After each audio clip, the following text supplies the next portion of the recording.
Flag লাগানোকে কেন্দ্র করে বিবাদের জেরে তৃণমূল গ্রাম পঞ্চায়েত সদস্যের উপর হামলা, অভিযোগ সিপিএমের বিরুদ্ধে। মালদার মোথাবাড়ি থানার উত্তর পঞ্চানন্দপুর এলাকার ঘটনা তদন্ত শুরু করেছে মোথাবাড়ি থানার পুলিশ।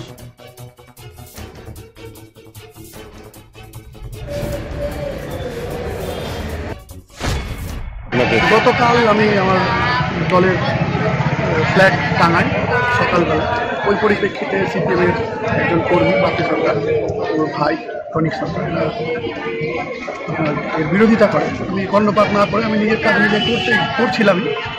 সেই পরিপ্রেক্ষিতে গোটা দিন গালাগাল করার পর সন্ধ্যাবেলা ওর বাড়ির সামনে দিয়ে যখন আসি বাইক নিয়ে, তখন আমাকে মাথার মধ্যে আঘাত করার চেষ্টা করে হাসুয়া দিয়ে, যেটা আমি করি।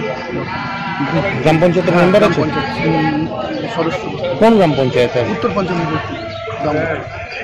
আর যারা হামলা চালালো ওরা আমার একদম গ্রামেরই, আমার গলিতেই বাড়ি।